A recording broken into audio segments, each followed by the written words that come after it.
Welcome into the latest edition of Extra Time. Thank you as always for your tweets. Ali is with us, as is Stevie. And after some time off, Robbo is with us. I was kind of hoping that you'd had some sort of hair transplant during that time off, Robbo.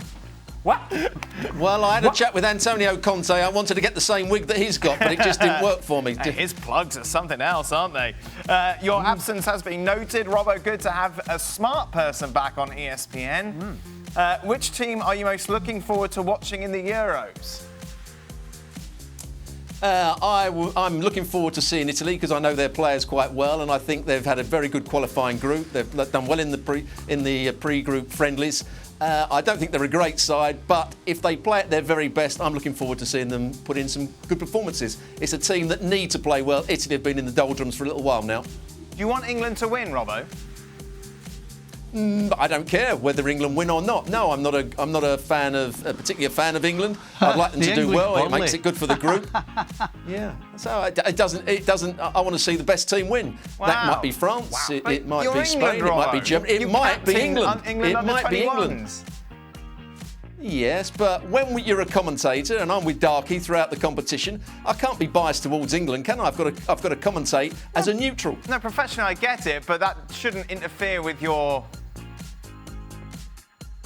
Okay, I'll tell you the real reason. Here we go. Yeah. England have had some excellent managers over the years that deserve to win something. I'm not sure Gareth Southgate is an excellent coach or an excellent manager. I think he'd be the wrong person to win it. He would be hailed as Sir Alf Ramsey in years to come. I don't think he's that. So surely as a neutral, you shouldn't be hating Gareth Southgate either, right? I don't hate him. No. I don't hate him. Don't hate him. I just don't think he's the. I don't think he should have ever got the job. He did a very good managerial job in getting the best out of the players, but I wouldn't say he's a top-class coach. And he was found out in the semi-final against Croatia. I think England will do well though. Wow, Robbo is back. He got personal quick. Goodness me. Wow. And carrying on with your Italian theme, Robbo, do you think Italy has a good chance of making it into the semi-finals or finals? In addition, is this the best team that was selected to go to the Euros? Yes, I think it was the best team. Mancini's done a really good job with that team because, I do Serie A, and some of those players are okay players. They're good players. They're not great players. So with this squad, I think he's done very well. I still think they're going to struggle to get to the semi-finals. A quarter-final place, I think, is the best they can hope for. What if Southgate was in charge? They'd definitely get to the semi-finals. But then they're just not quite manage it and be outplayed by somebody in the semi-finals. Stevie, if Chelsea or Manchester City were added as a team in the Euros, would they definitely be favourites?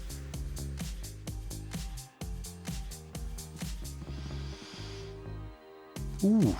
That's yes, isn't it? I'm surprised you. I think so. Yeah, that's like a no-brainer. I think so. Listen, any team that spends a season pretty much together knows each other inside out, as opposed to a team, regardless of how good the individuals are, who, 4 or 5 times leading up to a tournament have played together, has to have the advantage. And both City and Chelsea have got some world-class players. So yeah, you'd have to think that the team that's been together would have the edge. Although the France squad has been together for a long, long time, so they're probably the closest to it. So we're saying Manchester City, Chelsea. How low do we go, Robbo? Manchester United, for example, would they win the Euros? No. No. No, I don't think they would. I think Bayern would have a chance, and one or two other clubs would have a chance. I wouldn't go as far as Manchester United because they didn't even win the Europa League, did they? So that was a struggle for them. Oh, God, have a go at them as well. Whatever happened to representing your country and the passion and all of that, bringing players together? But the football's not great, is it? Okay. But why are you hating the tournament when it hasn't even started yet? Because the quality of international football is so lacking to that of, say, Champions League. Okay, but there's something to be said about representing your country. Oh, God, yeah, completely. Yes. The passion I get, but from a pure quality point of view, you would obviously take domestic football all the time. I like international football. No, I get that, and I get the passion and the stories and everything. I like international You win a World Cup, that surpasses everything else. That defines your career. However, if we're just looking at this from watching a match as a neutral, and the quality that's on show, international football is pretty much always a letdown. Oh, you are really negative on international football. No, I'm not. For a guy that loves England and wants England to win and is coming home, you seem very down on this. As good as these players are, you throw them together and you expect them to perform after just 2 weeks training. I understand that. But there's something magical about international football. Which I agree with. You don't seem to be agreeing with it. I do. Is there an echo? I'm getting an echo. Something magical about it. Do you know who's got the rights for this tournament, Dan? I know, and I'm very excited about that. Are you? Apart from yes. Are you? Apart from watching Gareth Southgate. I think you better be a bit more upbeat now, Dan. You said you hope England will lose. I'm talking about England. The tournament I'm looking for, it's going to be a great tournament. I can't wait for it to start.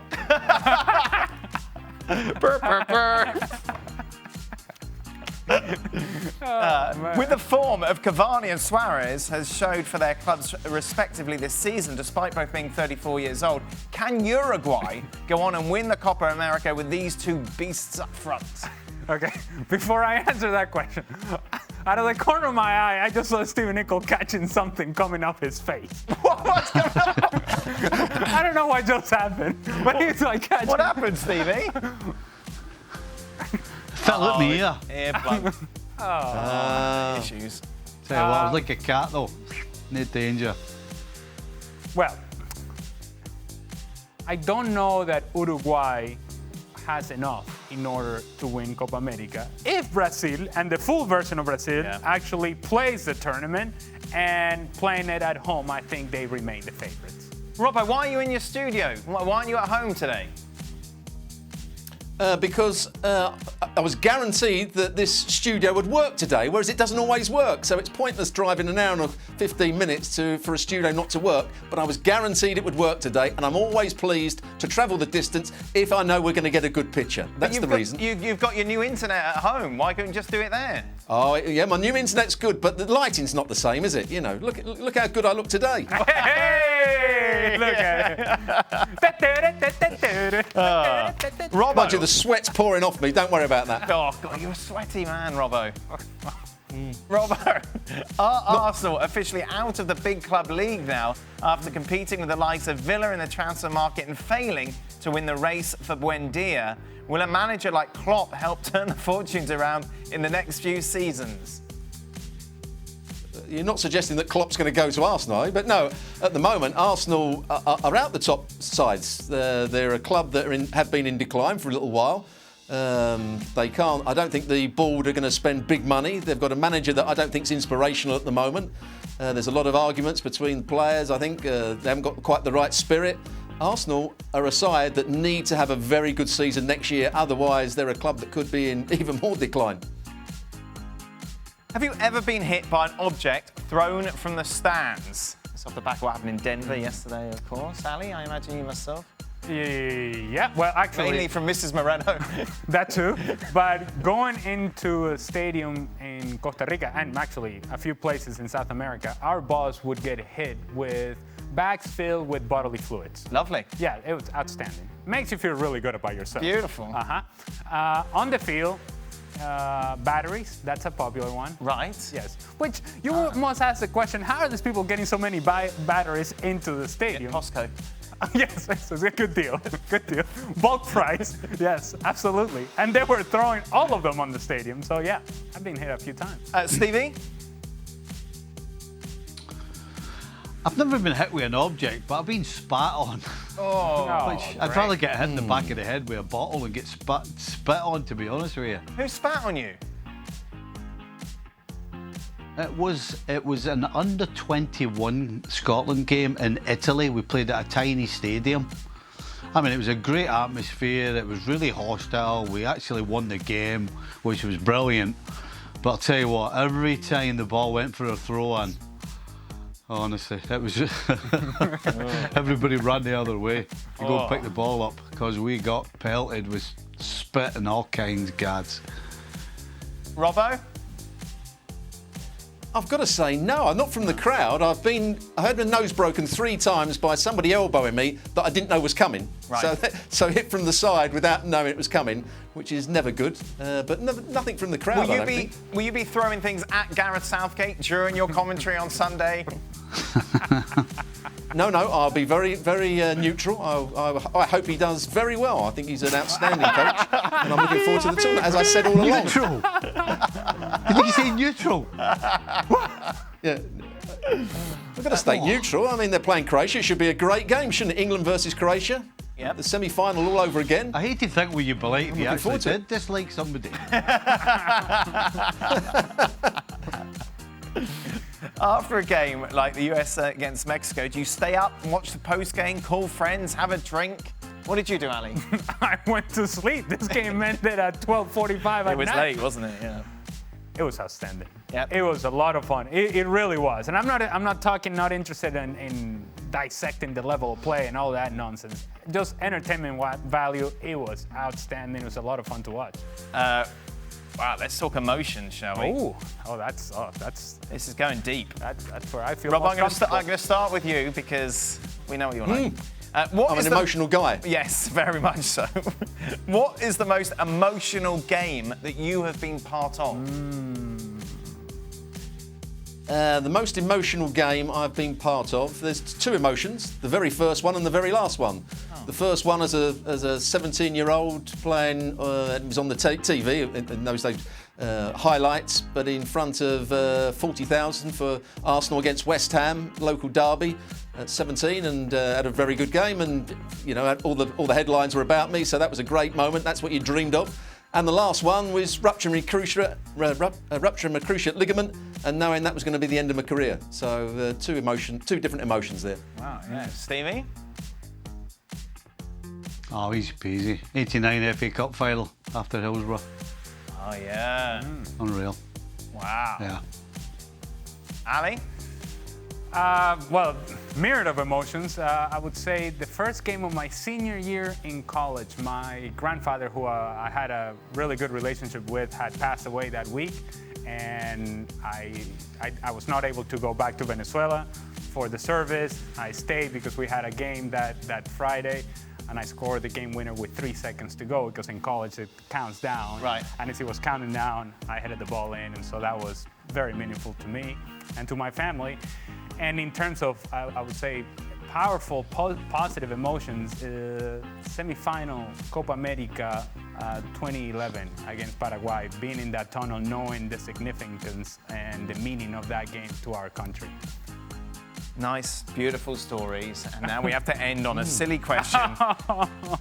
What is worse? Hey, Ali, how far out was the goal? Did you hear the part about my grandfather passing away, Stevie? It doesn't matter. Oh, dear. I try to help Dan out and line it up a bit. Thanks, Stevie. You succeeded quite nicely. What is worse, Dan's mispronunciation of the English language or Stevie's bathroom art? I've had some problems reading recently, Robbo. I said chasm instead of chasm. Hyperbole instead of hyperbole. Well, don't worry. As you well know, I'm not going to say what I was doing, but I've had to read loads and loads of scripts and read loads and loads of lines. I'm far worse than you, Dan, let me tell you. I get everything wrong. Oh, Rob, I'm being nice. Well, for a change. Yeah, exactly. Because your name is not Southgate. Oh, come on. I'm always nice to you, Dan. That's true. Stevie, how has your weekend been? You've had lots of family in. Have they been impressed with your bathroom art? And by the way, that's not somewhat weird. We've had a I don't know. shocker. That sounds strange. I had a complete shocker. What happened? So there was 8 adults. Wow. 8 adults, 4 kids, 1 baby, 3 dogs. Wow.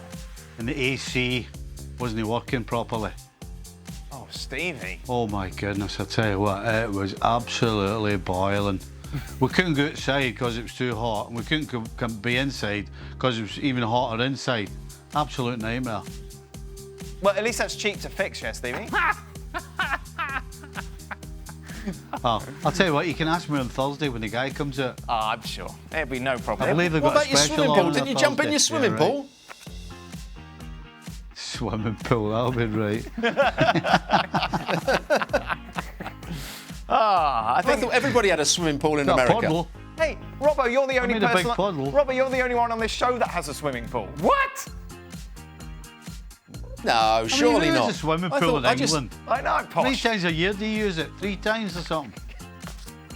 Oh, it's worth the money, though. All that money just for 3 times. It's great. When we bought the house, I wanted to fill it in, but my wife said we've got to keep the swimming pools because she goes in it loads of times. I think twice last year, and the grandchildren went in once. So it was absolutely worth it. But you're happy about it. I think you've turned the page on it. I can see that it's not a big deal at all. Cover comes on, cover goes off, cover comes on. I'm the pool boy. Chuck the chlorine in. Pool boy. Don't bother testing it. No. Sweep the leaves out. Unfortunately, I put a bit too much chlorine, and my wife's hair went green the last time she went in, so that's why she doesn't go in very often. What? This just real big problems in our lives. That is it. Thank you very much. ESPN FC is back tomorrow as we continue, ladies and gentlemen, the countdown to the greatest tournament in the world, the European Championships. Yeah. Well, thank you very much for watching ESPN on YouTube. For more sports highlights and analysis, be sure to download the ESPN app. And for live streaming, premium content, and let's not forget as well, ESPN FC 7 days a week. Subscribe to ESPN Plus.